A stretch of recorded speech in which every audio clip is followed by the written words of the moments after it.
of JBG Structured Investments. As you see on the screen there in front of you, it's a famous quote from Sir Tom Edison. Opportunity is missed by most because it's dressed in overalls and looks like hard work. Over the last 12 months, there has been a lot of opportunities that existed in the marketplace. But for the majority of investors across the globe, they've missed out on those opportunities simply because it has looked like overalls and looks difficult. So I thought it was an interesting quote that we should start tonight's webinar on. Look, as Sequoia Asset Management, we have an Australian Financial Services licence. We declare we deal in financial products, and as part of our business and consequently have a relevant interest in the financial products that I'll be talking about tonight. This is a general advice warning. By what I mean by general advice is that I haven't considered your individual investment circumstances when I've put together this presentation. It's for general promotion purposes only. Look, today I'm going to come out with a few forecasts. They're my personal views and my personal views only.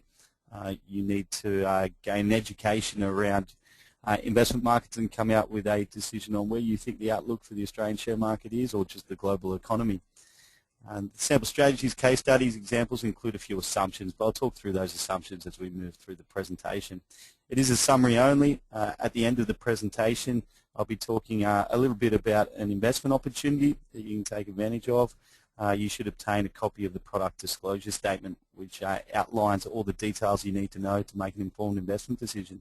That PDF is available at our website, sequoiaam.com.au, or by speaking to one of the investment managers here at Sequoia Asset Management, we'll be able to send you a copy. So tonight's webinar is going to cover a few things. First and foremost, I'll go through 2012 and give you a review of the economy and also the share market, what's caused the markets to go up and down, the performance of the market over the last 12 months. Also talk about where we currently are now on the economic clock, and also look at profit versus price. Warren Buffett famously said that the only true long-term dictator of price is profit. So we'll look at the differences between those two over the last 5 years. Australian share market versus the United States, and 2013 share market outlook. And then finally, how you can take advantage of the opportunities that exist in today's market. So 2012 in review. Interesting times over the last 12 months. The market has been somewhat volatile when you look at it over the last 12 months, but I suppose in consideration of where the market has come from over the last 5 years, volatility has somewhat been reduced over that time. So 2012, the volatility was created by what a lot of fear that has plagued the majority of investors, professional and novices alike. It certainly has been a flight to safety over the last few years, and that has continued through 2012 as investors have looked for more certain safe havens. But over the last 12 months, we've seen interest rates fall, which means the flight to safety has meant the real return for those investors has been almost zero when you take into consideration the impact of inflation. So the flight to safety, while occurred for the first 6 months, we've seen investors have to take on some form of risk to receive a return. There's certainly been a shift from those safe havens, being cash and term deposit, into growth assets, being shares and property over the last 6 months of 2012. So investors, I suppose, have had a right to be concerned and be plagued by fear over the last 12 months, because throughout the media, every day you pick up the newspaper, there's a new buzzword that has created fear and certainly uncertainty around investment markets and global economies.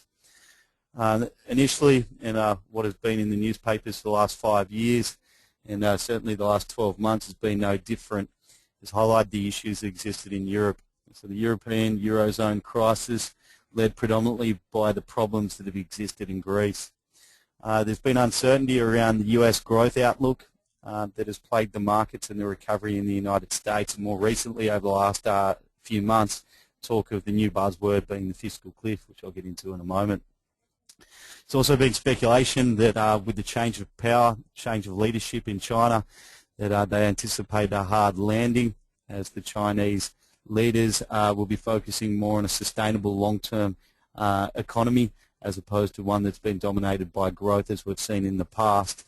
But while these have all been fears and the fiscal cliff, look, none have really caused that much of an impact on global earnings for the majority of the Australian shares listed on the Australian share market that make up what is known as the ASX 200. The fiscal cliff, just for those people that don't know, it's a new buzzword. It's a term in the United States that's used to refer to the economic effect that could result, and I emphasise could result, in tax increases, spending cuts and corresponding reduction in US budget deficit beginning very early 2013, as if existing laws are not changed by the end of 2012, so in the next few weeks. The deficit, which is the difference between what the government takes in basically and what it spends, is expected to be reduced by roughly half beginning in the first days of 2013. So this sharp decrease in the deficit in such a short period of time is now known as a fiscal cliff. The laws leading to the fiscal cliff include the expiration mainly of the Bush tax cuts and the planned spending cuts under the Budget Control Act of 2011. So fiscal cliff, look, there's a lot of noise around the marketplace, and the newspapers you'll be reading about the fiscal cliff over the next few weeks. But because of the short-term impact of the economy, including possible recession that's anticipated, if these tax cuts are not extended, and look, it has stirred intense commentary both inside and outside of Congress in the United States and certainly in the media. But look, I anticipate the most probable outcome is that we're going to be seeing in the United States some or all of those tax cuts being extended and to be replaced with across-the-board reductions with more targeted cutbacks. Nearly all proposals I've seen to avoid the fiscal cliff involved extending some parts of the 2010 Tax Relief Act and changing the 2011 Budget Control Act, or both. So look, I think the fiscal cliff, like the European crisis, the Chinese hard landing, is creating great buying opportunities, and it won't result in those feared recessions, provided the US government does take steps to extend it. Now, while I've got a fair amount of confidence that they're going to extend it, we've seen Obama and also Ben Bernanke, the Federal Reserve Chair, come out and state that the interest rates in the United States are going to stay close enough to zero for the foreseeable future, so at least until 2014, 2015. They've also spent QE1, QE2, QE3, which is quantitative easing, 1, 2 and 3, and injecting a lot of money to stimulate the economy, certainly in the short term. So I can't see these tax reforms not being extended. If they're not extended, it's going to cause higher unemployment and also cause dramas in their economy in the short term.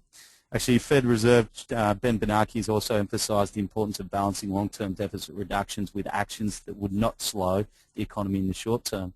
So this all points to the majority of the decision makers in the United States saying it's almost a done given conclusion that they're going to be extending it. In fact, if we go back to July 25th, 2012, the Senate voted to pass the bill supporting President Obama's tax proposals, which actually involves extending the Bush tax cuts for 98% of taxpayers and allowing them to lapse for basically the top 2% of income earners in the United States. So they've already passed acts to ensure that legislation to ensure the majority of the fiscal cliff can be avoided. So you look at the last 12 months, look, they've been the major four influences on the global economy and certainly here in Australia. Warren Buffett says we simply attempt to be fearful when others are greedy and be greedy only when others are fearful. So because of these big buzzwords, the Eurozone crisis, the US growth deteriorating or the fear of that, China a hard landing, fiscal cliff, this has created great buying opportunities over the last 12 months, and Warren Buffett has certainly taken advantage of any buying opportunities.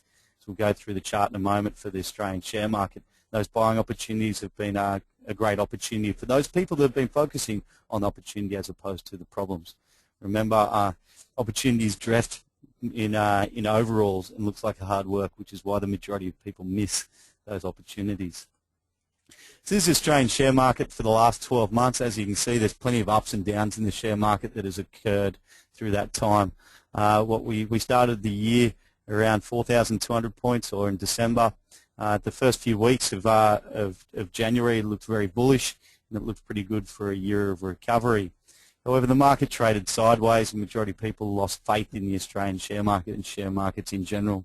That being said, though, the Australian share market is a lot higher today than where we were 12 months ago. The year-to-date performance for the Australian share market is just over 15%. So that's a great return. It's a double-digit return to one of the best performing asset classes in Australia, if not the best performing asset class in Australia over the last 12 months. But let's look at a few events that have occurred over the last 12 months, just to look at the different opportunities that have been created in the marketplace and what's influenced share prices. So in January, we had uncertainty with the Greece debt issues. That was continued up until February, the 12th of February. Greece passed its most severe austerity package yet. It secured access to the Eurozone bailout fund. So that was in January and February. Sorry, that's not Italy. That's Spain's unemployment. It hits 25%. Italy's unemployment is nowhere near there. However, Italy is certainly not isolated from the problems across the globe. Look, I believe Italy is too big to fail. Greece, it's a different issue. Currently, the GDP size of Greece economy is less than the size of New Zealand. So it's very small in the global scheme of things. The overall impact, though, that Greece has on the entire Eurozone, though, is where the majority of uncertainty has been arisen, not just for the last 12 months, but for the last 5 years. So Spain's unemployment hit 25%. Italy has hit some troubles, but I believe Italy is too big to fail, being in the top 10 economies in the world. Market here weakness, go back to March. 10-year Treasury bonds plunged to the weakest level since World War II. So we're going back a fair amount of time there. When the return for the Treasury bonds plunges to low levels, people start looking at other riskier assets. So we've seen a shift from people out of term deposit and cash because the real rate of return is bugger all, and moving to growth or assets like shares because the yield is a lot higher. At the moment, the yield for the banking stocks alone, the top 4 banks, is up around 7 or 8%, where if you've got money in their bank account, it's about 3%. So you get a lot higher return from an investment perspective on your money for income. Obviously, you take on a bit more risk owning the shares as opposed to having money in the bank account, but many people have been forced to make that shift. 1st of May, the RBA cut interest rates by 50 basis points. The 6th of May, the majority of the Greek population voted in the general election for parties to reject the country's bailout agreement with the EU and the IMF. And that created a lot of fears that Greece may be kicked out of the Eurozone. We saw the market fall from 4,400 points in a matter of a few days to below 4,300, and then continue that plunge to below 4,100 as fears of the Chinese hard landing started to again plague equity markets, certainly here in Australia. So these are all fears. There was fears that Greece was going to be kicked out of the Eurozone. There was fears of a Chinese hard landing. All those fears actually never eventuated, and we've seen over the last 6 months policies be put in place and politicians to take the baby steps towards coming up with a solution. June, the RBA lowered interest rates to 3.5%, another 25 basis point cut on the 5th of June. June, there was a Greek election, so again at the bottom of the market, there was an election, and the 26th of July, the chief of the ECB pledged to do whatever it takes to preserve the euro, which sparked a rally across the globe. China's inflation figures came out in July, which overcame concerns of the hard landing, and it gave the Chinese leaders the flexibility to start injecting more money into the economy and freeing up some of the bank restrictions that they imposed over the last few years to slow down the economy to more sustainable levels. Now, the fears of the Chinese hard landing, for the last decade we've been used to GDP growth in China of up around 12 to 14%. Last year it was close enough to 7%, and next year many economists predicting between 7 and 8% GDP growth in China. So a recovery and a bit of growth. Now 7 or 8% is phenomenal when you compare it to the rest of the world. GDP growth in the United States, some are predicting close to 3%. Here in Australia, the prediction's around 2%. So up around 8% is phenomenal for the Chinese economy. 13th of September 2012, the US announced the quantitative easing 3, which is injecting more money into the US economy, again causing the markets to go higher. October, the RBA lowers rates again by another 25 basis points. October, US election uncertainty, as there was it was heating up as to what party and what leader was going to control the largest economy for the next 4 years. So the 6th of November was the US election. Before that, in October, there was fears the iron ore price would fall to below $50. We saw the iron ore price, which obviously has an big influence on the Australian share market, as many of the miners are linked to the iron ore price. We actually saw Fortescue Mining actually go into a trading halt, and many people expected that the company was going to go into liquidation because of the fall in the iron ore price. Now it got to around $80. So many people again were fearful the iron ore price was going to go to 50, and markets again, certainly here in Australia, led by the resources like Fortescue, plummeted. Now the iron ore price never got to $50. In fact, when everyone was fearful of it falling to 50, and when we started reading on the front pages of newspapers, Fortescue's going broke and can't refinance its debt, and it was going to head to $50, was in fact the bottom of the iron ore price.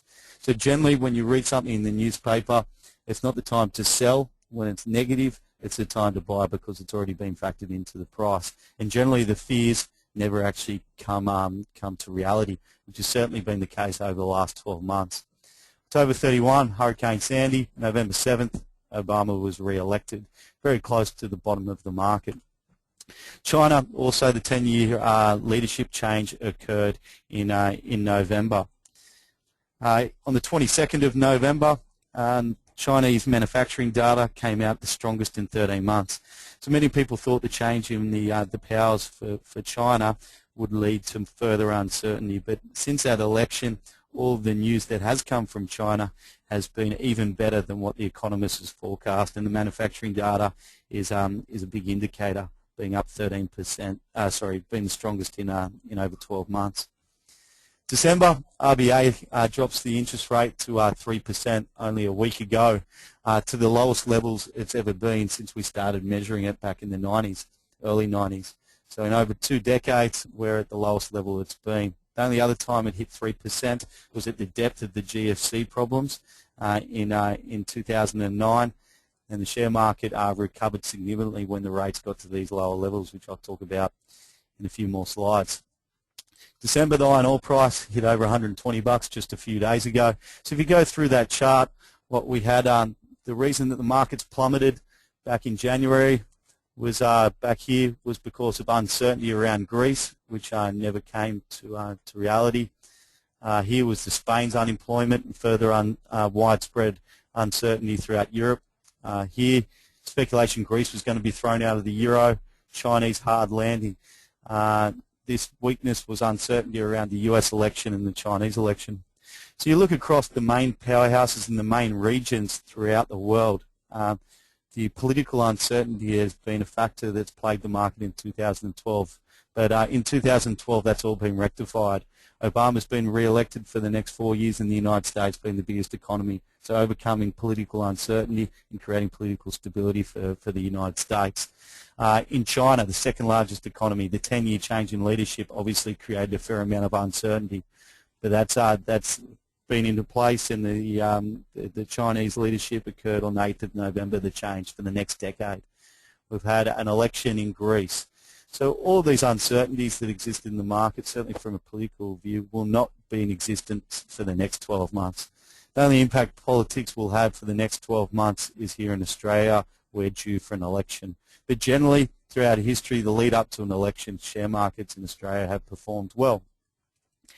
So as you can see, the share market has gone up and down for a lot of the reasons, but every time there's been uncertainty in the market or fears have plagued investors, that should have been treated as a buying opportunity. The fears of Chinese hard landing was overcome a few days later when inflation figures came out, overcoming their concerns. fear of Greece being cut out of the euro, well, that was overcome with the Greece election, and the head of the ECB coming out confirming that they'll do whatever it takes. So there have been the problems and been creating great buying opportunities that, and I think 2013 will be a year of a lot less uncertainty, specifically around the political environment at least. So 2012 in review, investors have been concerned about the European crisis, US growth, China a hard landing, fiscal cliff, you name it. But let's look at the stock market performance. And this isn't something that you read about in the newspapers. Unfortunately, newspapers, fear or negative news sells a lot more of them. Positive news on the front cover doesn't encourage people to buy too many newspapers. The 2012 stock market performance has been quite phenomenal. Global share markets, the year-to-date return has been 9%. FTSE 100 up 10%. Dow Jones, the US share market, up 7.8%. Hang Seng, China, all these fears about a hard landing. Chinese share market, as measured by the Hang Seng, up 21.2%. And here in Australia, giddy up, our market's up 15.2%. So while many people have been fearful and they've sat on money in their cash account, they've missed out on a pretty healthy return over the last 12 months. The last 6 months, it's been up 12%. 13%. So as of November 15th, global equities have produced year-to-date total returns of close enough to 9%. Not bad for a year in which European sovereign debt crisis was pushed to the brink. The global economy went through the synchronized soft patch. Earnings growth estimates were slashed by nearly 2/3 across the globe. And at the moment, US politicians have as of yet, failed to come up with a solution for the so-called fiscal cliff. As we look forward to 2013, we note that many of these key challenges for markets remain unresolved. But equally, what we do look at is that progress is being made, and that's what we like to see. I'm frustrated here with the problems of Greece still plaguing the markets, which have done so for the last 5 years. We need politicians to start running an economy ahead of votes, ahead of politics. They need to stop putting band-aids onto the problem and come out with a sustainable long-term policy, which it looks like politicians are being forced to do. So look, uncertainties exist. Key risks remain, not least the US fiscal cliff, but I think it's a high probability, especially when you look at the bill that's already been passed back in July, that the majority of the tax cuts are going to be extended. So if they can be navigated in the next few months, look, we expect more convincing upturn in global economic indicators, and certainly equities. And here in Australia, we're well exposed to that. So Warren Buffett, look at market fluctuations as your friend rather than your enemy. Profit from folly rather than participated in it. As you can see, look, we've heard from Thomas Edison, who invented the light bulb. It's got over 1,000 patents to his name. Warren Buffett, who's been rated as the best investor of the modern era. And he does very simple things very well. He buys when everyone else is fearful, or when there's market fear or so-called noise impacting price. And when price trades below profits, it's a great opportunity to buy a stock with a level of buffer. That's what Warren Buffett looks for in all of his purchases, a level of buffer. Now, I think where we are today, while the market has gone up for the last 12 months, it's still very cheap in comparison to relative terms. There's an article that was in today's paper. This was in the Sydney Morning Herald. It talks about the ASX 200 being up 17.2%, the Hang Seng 12.2%. Now, this isn't on the front page, it's at the back. Australian stocks hit their highest point this year and look to be surging towards the critical 4,600 point level. So this was written last night. It actually hit that level today. After investors piled into mining and engineering stocks ahead of predicted stimulus from the US Federal Reserve this week. What else have we got there? The S&P 200 index has surged 5.5% since mid-November. That's less than a month. Now, it's been boosted by signs of a rebound in the Chinese economy. The share market has rallied 5% since mid-November and by about 14% since the middle of the year. So in 6 months, up 14%. So there's been phenomenal returns. The next article, again, that's at the back pages. You have to search hard for these positive news. The share market has closed at its highest level for this year. Today it actually hit a 17-month high. The market was finishing the year strongly, with investors not as gloomy as they had been amid hopes of a Chinese stimulus in the new year and optimism that the US will somehow resolve their debt-related fiscal cliff negotiations. investors acting on the view that looking forward, the most likely scenario next year is moderate growth in most international economies, including ours. This is from CMC Markets stock and analyst Rick Spooner. He also states that low interest rates is a new phenomenon in Australia, and taking on more risk, getting into equities or rebalancing a portfolio towards equities is looking a sensible alternative moderate growth scenario. It's all positive news coming from key economists, which is good. So well, I said the last 12 months the market's up 15%. If you look at where we've come from over the last 5 years, we've certainly got a lot more room to go. You go back to some resistance levels that exist at 5,000. My prediction for 2013 is that by June we'll go through 5,000 points, and by December we'll be trading slightly above 5,500 as the market starts to reflect the fundamentals of the economy. I believe between 5,000 and 6,000 points, that will be the quickest 1,000-point movement in history.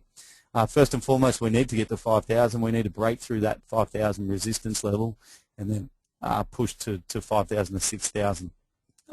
Even then, if we get back to 6,000 points, and let's say it takes us 3 years to get there, there's some pretty solid profits available if it does. Yet, we're still well below those highs that we reached in 2007. So a long way to go before we get back to those levels. But interesting enough, company profits are almost already back to those pre-GFC highs.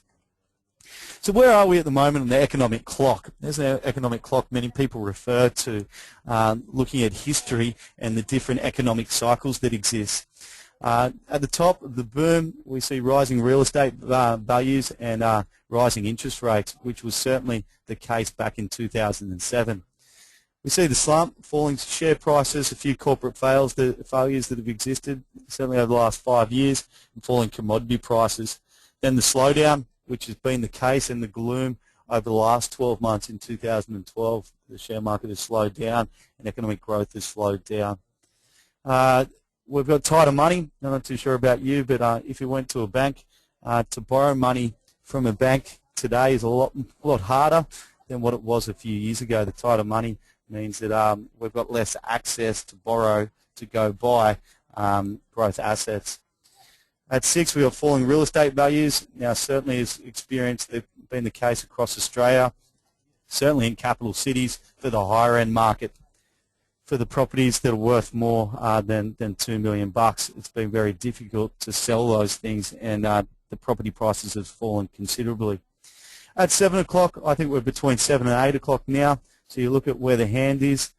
We've seen falling interest rates. We're back to our very low levels, the lowest levels since the 90s that we started measuring it. We're started to experience hesitant, uneven recovery over the last 12 months and rising share market and share prices. So I think we're about 7 or 8 o'clock, which means we've got the general recovery, rising commodity prices, strong recovery and boom ahead of us over the next 3 to 4 years. So looking at the economic clock, we're well positioned, I believe, to take advantage of the market as we come out of the GFC doldrums. This is the Australian share market. Now this is, I generally put this in my presentation because look, while there's a lot of information on there, some of it is written in very small font that, look, I'm not too sure about you, but I can't read. All those things that are on there in the small font, all these black moments, is the different things that have happened throughout history on the share market that's influenced the price. You go back, this goes back to 1900, so it's a 110-year chart.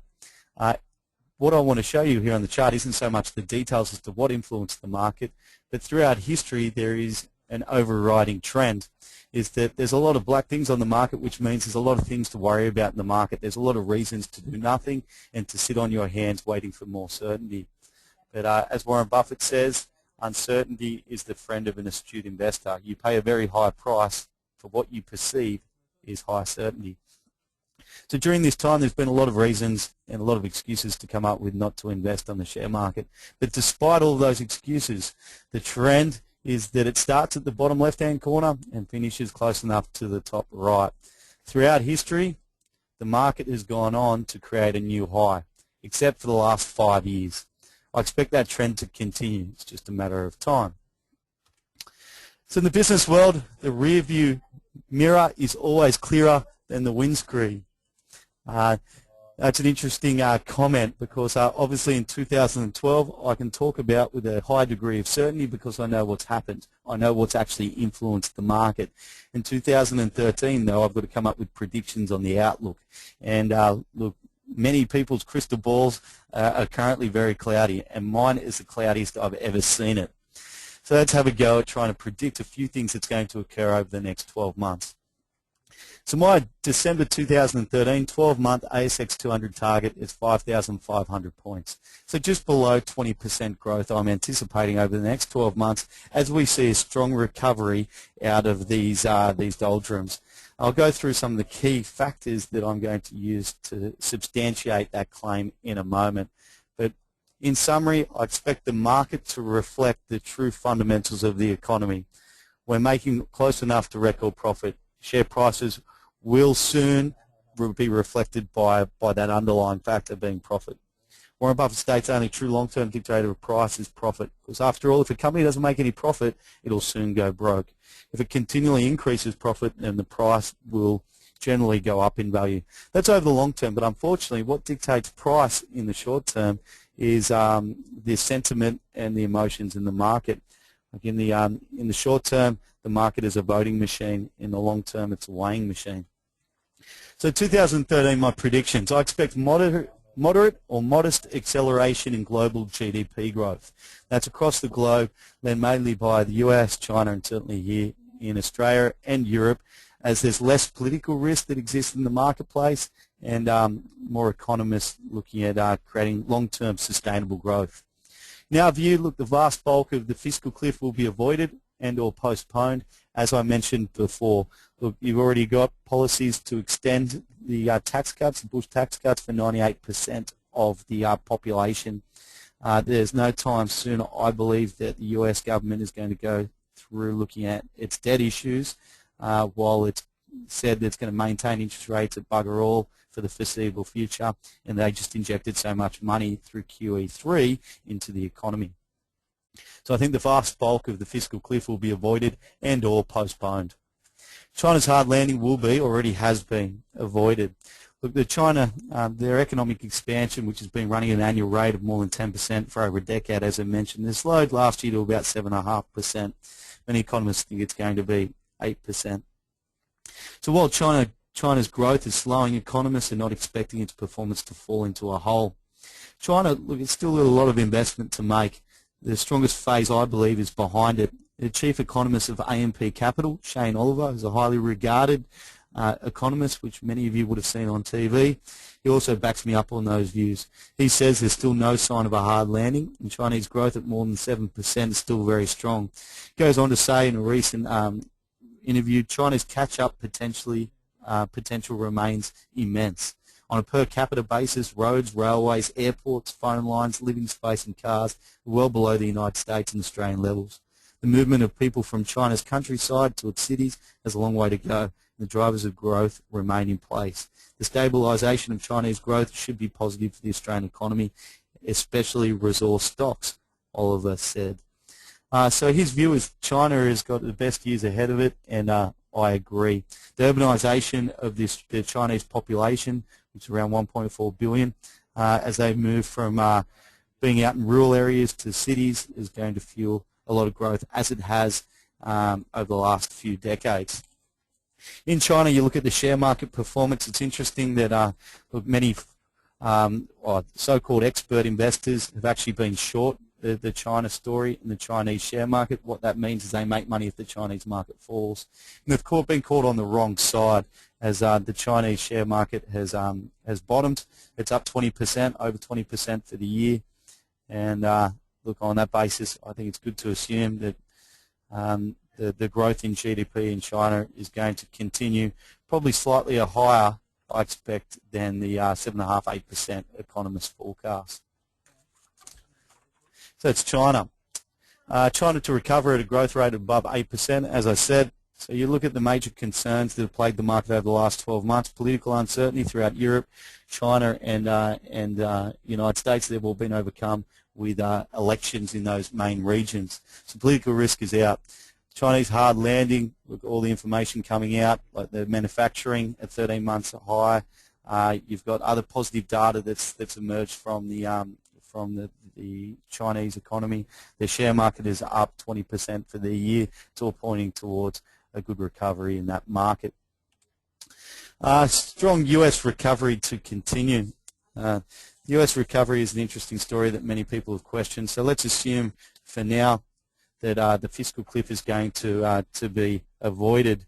US Fed board member, this is on the federal board, highly regarded member of the board, Bullard, he was quoted as saying just recently on October 15th through Bloomberg, he was saying he expects the US economy to grow at 3.5% next year.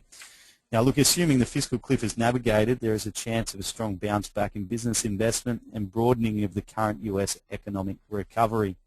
The other area of interest, which look, personally here at Sequoia Asset Management, JBG Structured Investments, and me personally, look, I think another area of interest is in the US economy is housing. There's clearly been a strong recovery in the housing sector over the last 12 months. Given cheap finance available, the 30-year fixed mortgages is below 3.5% in the United States. So you can borrow to buy a house in the United States, fix it for 30 years, and the interest rate's 3.5%. It's phenomenally low, which is encouraging a lot more people to enter back into the housing market. There is a possibility that the recovery proves more rapid than people imagine, and it's generally the case. After all, this was the first part that lead us into a recession, or the US into a recession in 07 and 08. As prices go up for house prices, it correlates to higher consumer confidence and likely higher consumer spending. So this will broaden and widen the US economic recovery. So the US economy actually looks well positioned to extend its growth that it's experienced over the last few years and continue that rebound. Now I expect a re-rating of forward PE multiples to move more in line with historical levels. At the moment, the amount of negative noise that exists in the market is at its highest level ever. So I expect the PE to be trading at a discount to reflect the fear that's plagued the market. So as those uncertainties are said, the United States uncertainty looks pretty solid as fiscal cliff is avoided, hopefully early 2013. The political environment is navigated. It already has been with those people appointed in the regions. The major regions that are influencing the economy. I expect forward PE multiples to move more in line with the historical levels. So if we look at PE, I'm not talking about high school sport, I'm talking about price to earnings ratio. Now PE ratio refers to how many years it's going to take you to recover your outlay for earnings. So how many years of earnings it's going to take to recover the price that you're paying for a share. Historical PEs are a lot higher than the current global 2013 PE multiple, which is currently sitting at 11.2 times. The lower the PE level, the cheaper the market appears. Generally, you compare PEs to similar companies to determine which one is trading at a greater discount, different indexes, or the same index over a period of time to compare whether it's trading at a discount today or is expensive when compared to long-term averages. So the global current 2013 forward PE multiple is 11.2. If we're making a comparison on the same global PE, forward PE, the 25-year average forward PE multiple is 14.5 times. This implies the global share markets are trading at a 30% discount to where they should be if they were priced on a 25-year average historical level. That's not saying that when the markets go to being overvalued, which they eventually will, as greed overtakes markets investors, but I think we're 5 years away from that occurring. It could trade at a higher PE, which means there's more upside to global markets. Also, as earnings improve and increase, the upside price target also increases. So in 2013 predictions, we expect a strong recovery in the US. As I said, we expect a re-rating of forward PE multiples. I also expect a solution for the Eurozone, the sovereign debt issue. Look, as I said before, I'm sick of just a Band-Aid approach to coming up with a solution, and I expect politicians will make the hard decision to move Greece away from the euro. Now, not the eurozone. I'm not saying it's going to be kicked out of the eurozone at all. I'm just saying that they should go back to their local currency. So rather than being dictated by the euro currency, go back to the drachma. Now, if they go back to the drachma, what that does is it enables them to revalue the currency and to ensure other sectors like export market or tourism can start to boom again, and that should lead to a recovery. So what the European politicians or authorities are looking to put into place is a credible glide path towards sustainable debt management and fiscal union. So this glide path I expect to be over several years or even a decade. But provided they put in place to come up with a long-term solution rather than month-on-month off sticky plaster, I think that would be a good outcome for not just Europe but all of the world. So I expect that to happen over the next 12 months, hopefully early 2013. Now, I also expect investors to move and to continue the trend to move money away from cash and term deposit to growth assets. As I mentioned before, the real rate of return of having money in your bank account being close to zero, savers are going to be forced to move to growth assets. Let's have some sympathy. I know the majority of us have mortgages, so cheap interest rates means that our biggest expense, being repayments on our home, are being reduced. But that's not the case for everyone. Like for self-funded retirees or people that are living off their savings, if they just had it in the bank account, you go back 12 months ago, they're probably receiving 5 or 6% return on their money. We could have got your term deposit 12 months ago at around 7%. Now, though, because the RBA has dropped interest rates so aggressively, if you have your money in your bank account, the return is slightly below 3. The same term deposit that was close enough to 7 12 months ago, I can get for 4 today. So what that means is that if you're living off income of your money in your bank account or those term deposits, you've pretty much had a 40% reduction in your income. So you've got to somehow survive on 40% less income today than what you were living off 12 months ago, which is a huge problem for self-funded retirees. To overcome that problem, basically what investors need to face is take on a bit more risk to enjoy those returns. As I said, if you move from being in a bank account to owning shares in the top 4 banks, your yield, the dividend yield, is around about 7 or 8% for the banks. Sure, you take on a bit of risk, and that's what I expect to occur. People to go from risk-free assets, being cash or term deposits, and move them into risky assets, being shares, so they can maintain their income. They need to take on a bit of risk. In the ASX 200, so for your information, the ASX 200 is the largest 200 listed companies on the Australian share market. And it still includes 104 companies that have a historical earnings yield of above 5% or more. There's actually still 50 or 25% that have a yield greater than 8%, and 31 that have a yield more than 10%. So look, as the economy muddles along and rates stay low, or probably go lower maybe, the odds are for some buying support for local share markets. Now, if you look at the last time interest rates got so low, which was back in March 2009, the ASX was trading at close enough to 3,200 points. So when people were receiving bugger all return on their money, we saw a huge shift from people having in their bank account or term deposit into growth assets. And that was one of the reasons that the market rebounded so quickly. 12 months later, from when the RBA last dropped the rates to 3%, so back in March 2009, now they're back at 3% today. So the last time interest rates were dropped, like they had been just a week ago, the share market recovered close enough, or just over 50%, 12 months following. So 12 months following the RBA's decision to cut rates to 3%, the Australian share market was up 50%. And many people sat back thinking, shit, why didn't I invest at these low levels? Well, at the moment, I think we've got a second chance. Sure, the ASX 200 is a lot higher than 3,200 points, but at 4,500, 4,600 points, I think it's a good entry level. I'm not expecting a 50% rally in the share market over the next 12 months, although if history repeats itself, that's what we may have to enjoy. If it's half that, 25%, that's still a phenomenal return. As I said, my target is just below a 20% rebound in markets. So I think you'll see a lot more buying support in the market as people are shifting from cash and fixed interest just so they can get a return on their investment. Next one is I expect the gap between profit and price to continue to close. So what I expect here is price to catch up to profit. Now I've spoken about it a few times in today's presentation, that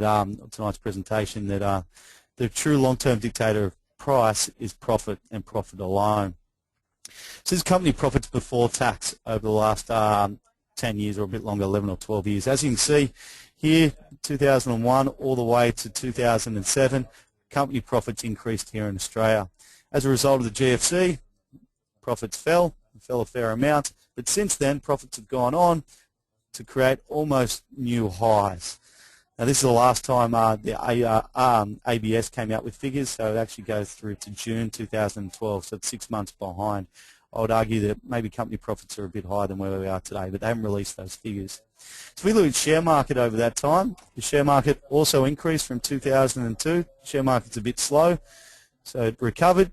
GFC occurred, it crashed, and somewhat traded sideways ever since. The market is a bit higher than that today. As I said, this is 6-month data.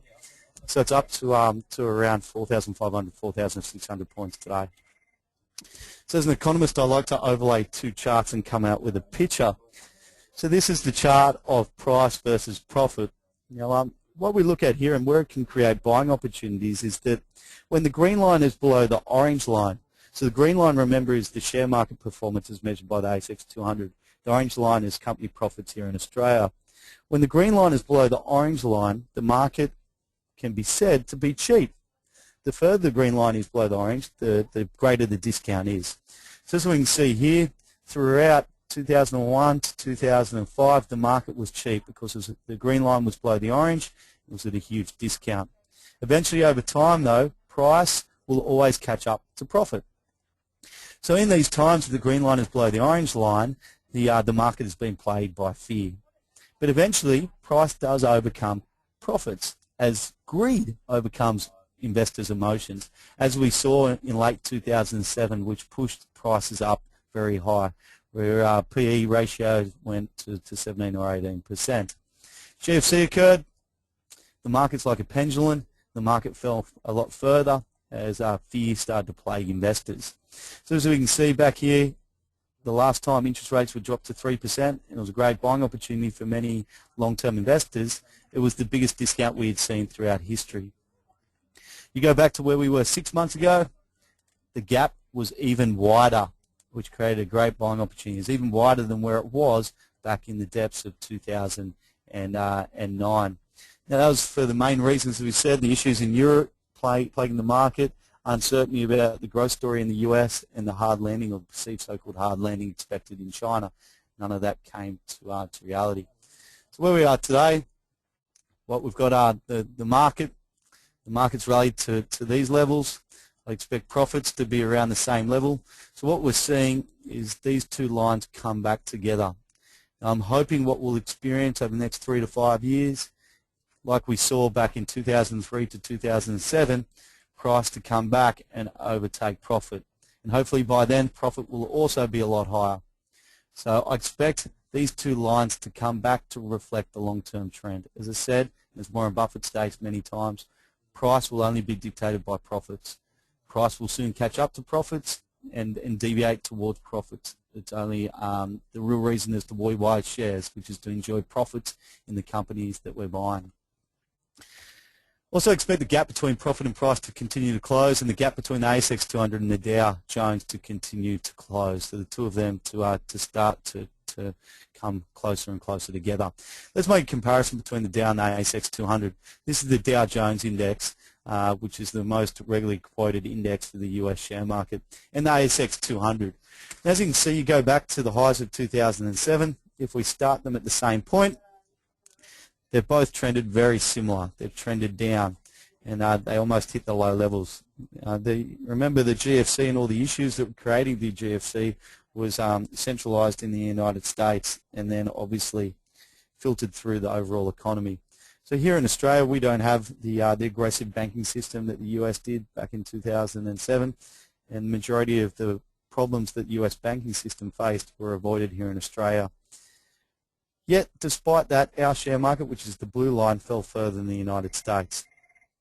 In the first 12 months of the recovery, we bounced like the United States did. However, from there, it's a huge divergence between the two. The Australian share market has actually traded down, and the US share market is almost back to those highs, those pre-2007 highs. Their market, that's right, the Dow Jones index is almost at higher levels than what they were at pre-GFC back in 2007. They're almost at record highs, despite all the problems that exist in the US economy. Now, I've got no dramas with the US economy, and I expect the US share market to continue that trend and to go higher over the next 3 years. But what I'm also anticipating, like we've seen over the last 12 months, is the Australian share market to catch up, and the long-term trend where our market is dictated by the largest economy in the world for them to go back towards each other. So I expect the Australian share market to catch up to the United States share market. The last 12 months, that has occurred. The Australian share market up around 15%, just over, where the US share market, the Dow Jones index, only up 7%. So we've already seen that gap tightening, and I expect that trend to continue. If we catch up to the United States share market, the market needs to go up around 60% just to get back to those levels if the US economy trades sideways or the Dow Jones trades sideways. So obviously a lot of profits there to be had if that does occur over the next 3 to 5 years. So if you look at my predictions, I expect a modest acceleration in global growth. I expect the vast bulk of the fiscal cliff to be avoided or postponed. I expect the Chinese hard landing has already been avoided, and a recovery to continue and grow above 8% GDP growth in 2013 for China. I expect a strong US recovery to continue, led by housing and business sentiment to improve. I expect a re-rating of forward PE multiples to occur as there's less noise in the marketplace predicted for 2013, as politicians have already taken steps to overcome a lot of the concerns that have plagued the market, like the fiscal cliff, like the Chinese hard landing, like the sovereign debt issues in Europe. We've already seen political landscape change that I've mentioned a few times. So expect a solution for the Eurozone sovereign debt crisis, investors to move money from cash to term deposit to growth assets, because many savers are going to have to maintain their standard of living. The gap between profit and price to continue to close, and to reflect, or price to reflect, the true fundamentals of a company being profits. And the gap between the ASX 200 and the Dow to continue to close, being the ASX 200 catching up to the US. So these two markets are coming closer and closer together. Now, I can't fathom why the United States share market has outperformed the ASX 200. Although I look at the two, I look for the opportunity, and what looks at a greater discount, a lot cheaper, is the Australian share market when compared to the US. So if I was looking at investing anywhere, it would be here onshore domestically in Australia and any other parts in the world for the next 12 months to 3 years. If we go on to talk about the unemployment rate of the United States, US unemployment rate is about 8%. Here it's 5%. So look, it's hard to fathom why the Australian share market has underperformed the United States, because our economy is far more superior. The higher the unemployment, the greater uncertainty for the economic stability in the economy. So ours at 5%, United States is 60% higher, being 8%. Inflation. Inflation, many people thought in the United States the QE1 and QE2, quantitative easing 1 and 2, was going to create short-term inflationary problems, but inflation is in fact back at 1.5%, and we're up to QE3, so inflation hasn't been a concern.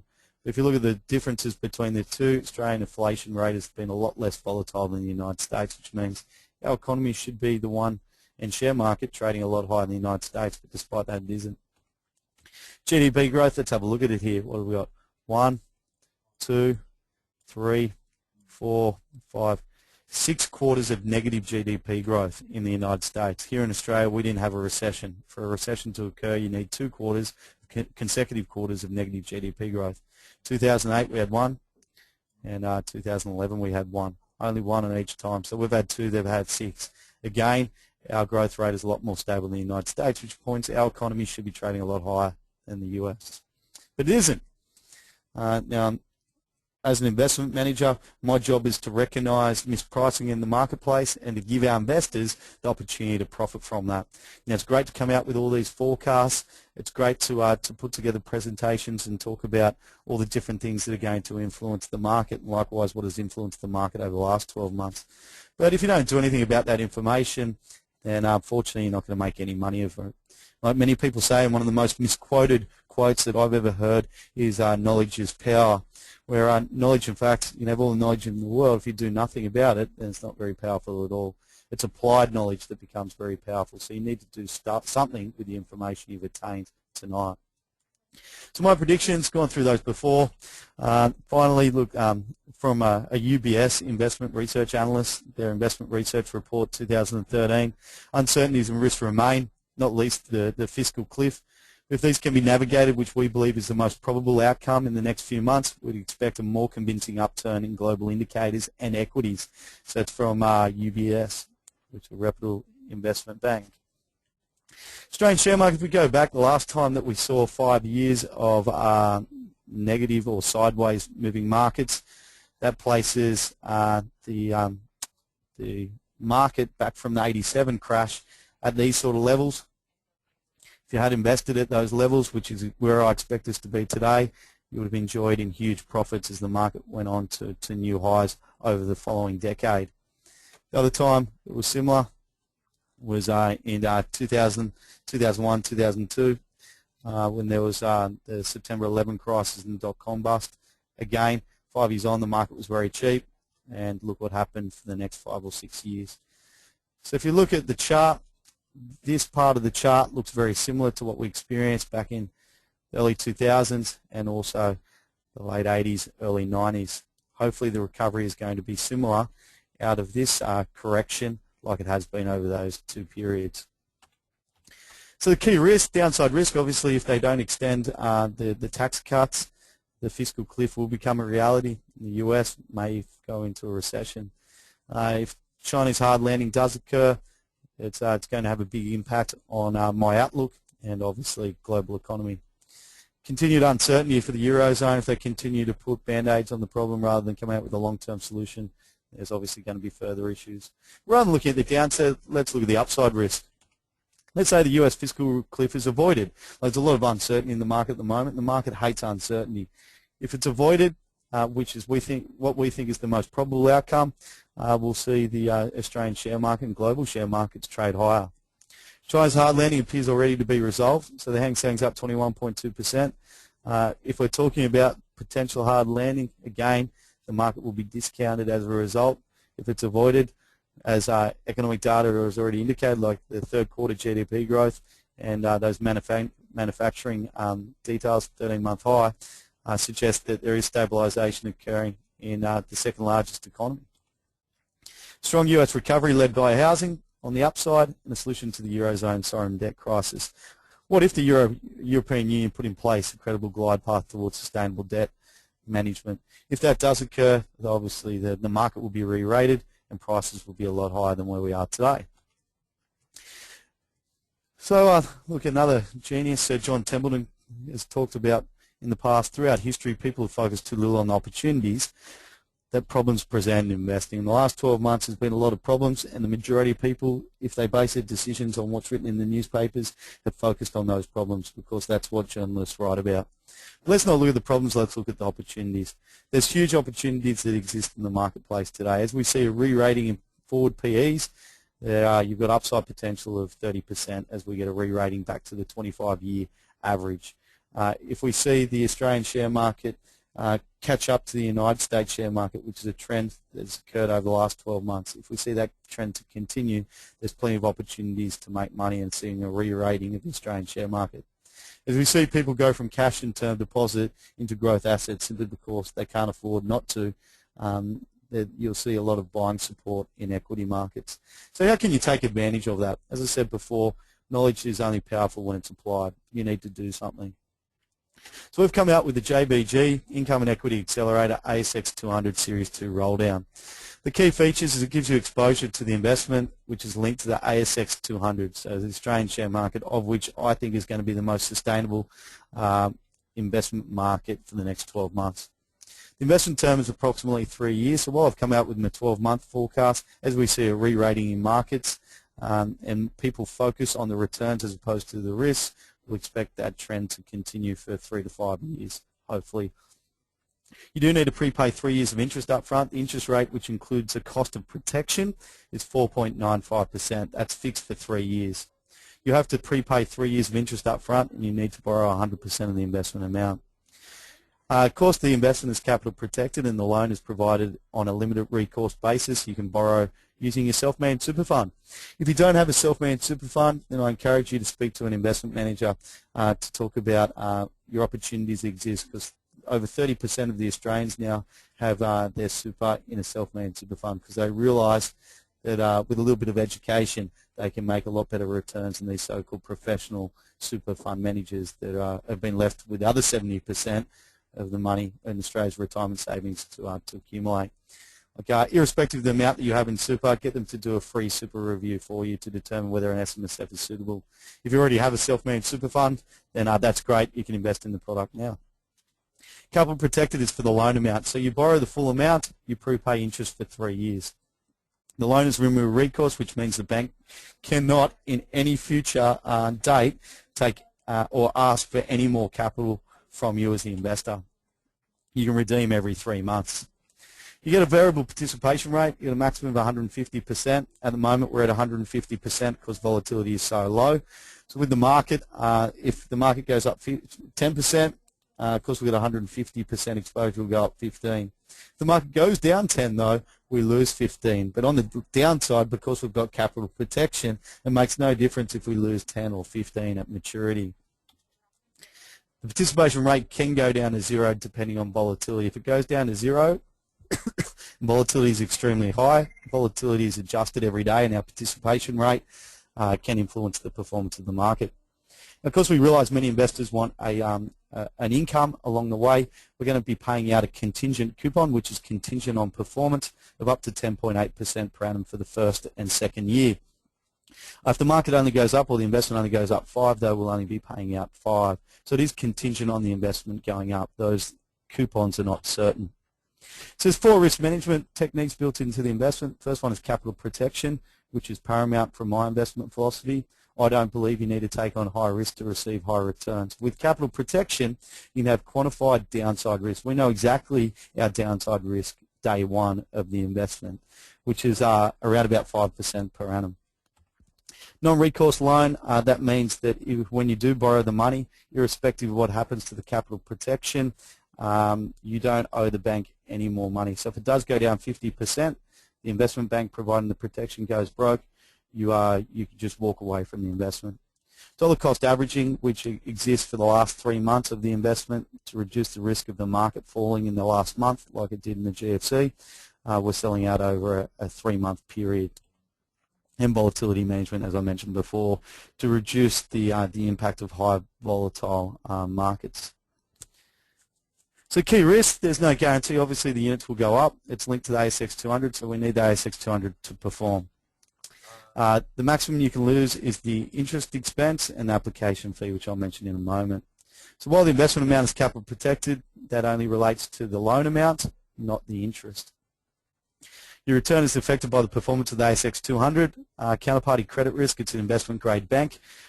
If they go broke, the benefit of protection will not exist. Gains and losses can be magnified by the use of a loan. Like many people refer to leverage as being a double-edged sword, it is a case for this investment because the more amount you borrow, the greater the interest expense for the investment. So let's look at an example. The issue price is 90 cents for what we're calling the roll down. So 100 grand investment, you borrow 100 grand, you receive 111,000 units, 111,111 units at 90 cents. You prepay 3 years of interest up front, 4.95% means your outlay is $14,850. Now that covers the interest expense for the entire term. We had a one-off application fee of 2.2%. Now this is a cost recovery. It cost me a lot of money to put these investments together. So where we make money, there is no MER. There's no ongoing commission that we pay out to financial planners. The MER is 0. How we get paid as a profit is a profit sharing arrangement. Every dollar you make, we get paid 10 cents. So it's a 10% profit sharing arrangement. Now, we've received a few awards in leading the industry from ethics and integrity from this sort of level. I believe if we make no money, then we don't deserve to make a cent either. However, the investment costs a lot, which is where we get the application fee to recover those costs. If I make you a lot of money, I want to be paid as well. So having a 10% performance means that I get paid 10% of whatever you make. So my interests are directly correlated to yours, which is the way it should be in investment markets. So your total outlay, the total maximum risk for the full 3-year period is $17,050. Now the majority of that should be tax deductible. So if you take into consideration the tax benefit, we need the market to go up, if you're in the highest marginal tax bracket, about 2.6% to break even after tax. The downside risk, 2.6% or $2,600, thereabouts in the highest marginal tax bracket per year for a 100 grand investment. Let's assume the market falls. Let's assume I'm completely wrong. The market falls by 60% over the next 3 years. So your total investment, you invested 100 grand initially, it'll be worth 40 grand. However, you're still going to have this $100,000 loan. But this is where the capital protection kicks in. So you have the benefit of capital protection. So you've got 60 grand to ensure you can walk away from that loan. Your risk has been the total cost of $17,050, which is what you prepay up front for the full 3-year period. So that's the interest expense and the application fee before tax. That's the maximum amount you can lose. You don't receive any coupons or investment at maturity, so your total loss is that full $17,050.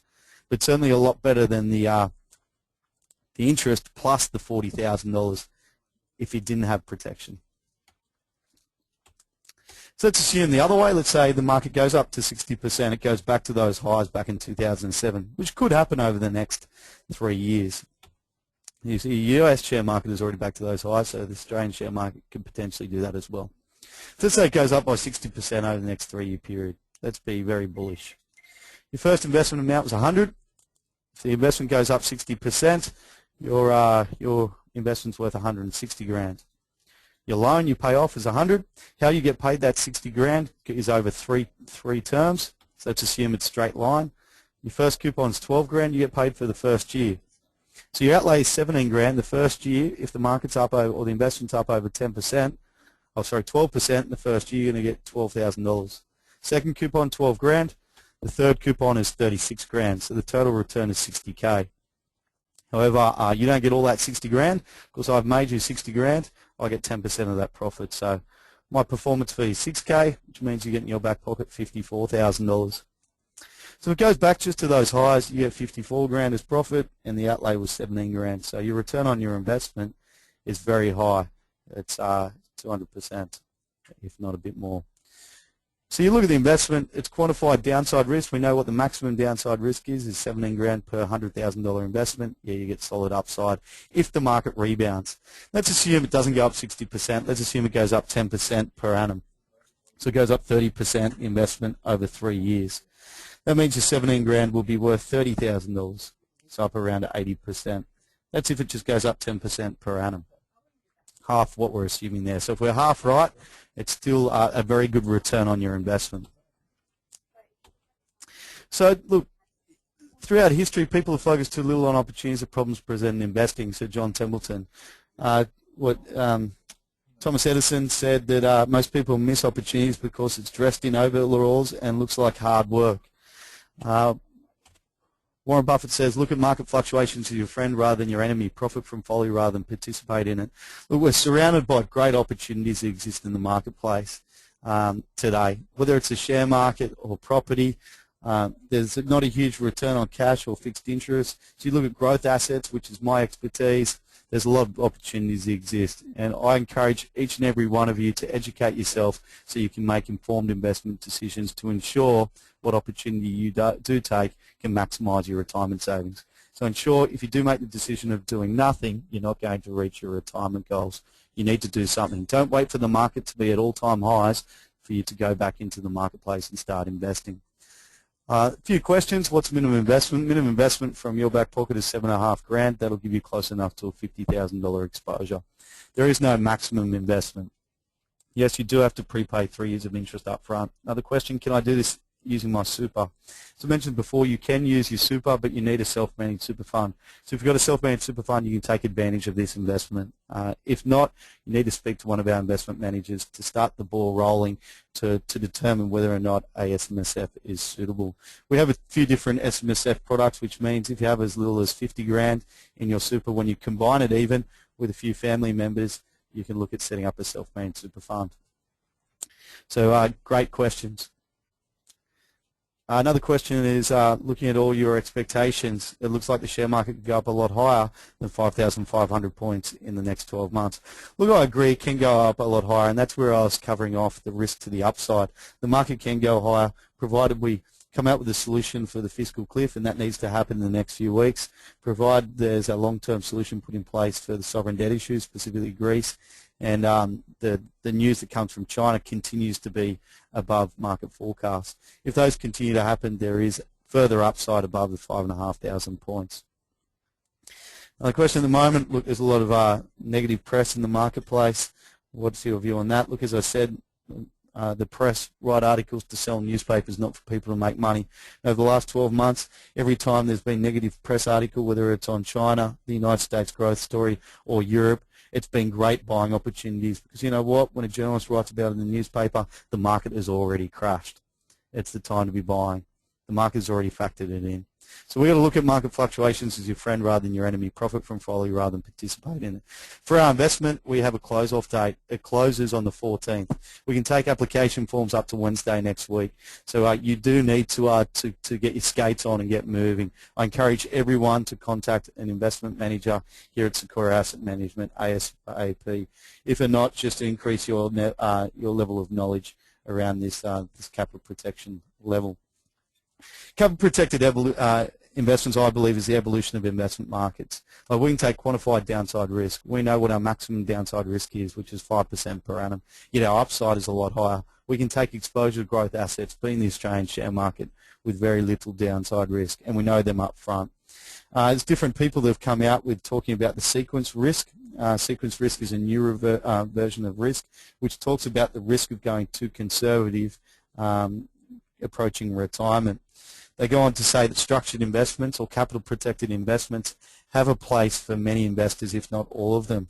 Younger investors can take greater exposure to the market than they would otherwise be able to, simply because of the level of gearing involved in these investments. Likewise, those people approaching retirement, if they convert all to cash, they face the biggest risk of all, which is the risk of outliving their super. By using capital protected investments, like the investment we've talked about, you can have a 5% exposure of your total superannuation. Your 5% exposure to prepay interest can actually give you around about a 30% weighting, though, of your overall super fund to the share market. So you still have a large chunk of your super fund exposed to growth assets, so enjoying the long-term growth that they can enjoy as growth assets accumulate or accelerate in value. The downside risk, though, is if it doesn't and the market falls by 50%, because you're approaching retirement, you've only got a 5% allocation to the growth asset, or gearing being prepaid interest. You're not taking a huge downside risk. The alternative of having 30 or 50%, if the market falls 50%, like having a 15 or 25% fall in your superannuation and retirement savings while you approach retirement, then the economic consequences can be catastrophic. So with these capital protected investments, even Henry picked up on the theme that capital protected investments do have a place for all types of investors. So I encourage everyone to sit down and talk to an investment manager to discuss how you can look at implementing and take advantage of the opportunities that exist in today's marketplace. So again, thank you for your questions. Thank you for participating in the call. Look, I applaud and respect each and every one of you for taking time out of your busy schedule for tuning in tonight. Thanks very much. Merry Christmas, and hopefully a prosperous 2013. What I do know is that if you've got money in your bank account, the level of income you're going to enjoy in 2013 is going to be a lot less than what it was in the last 12 months. That's what I do know. What I don't know is what the performance of the share market is going to be. But looking at the dividend yields, looks very healthy. So thanks for tuning in. I look forward to working with you for 2013. Thanks very much.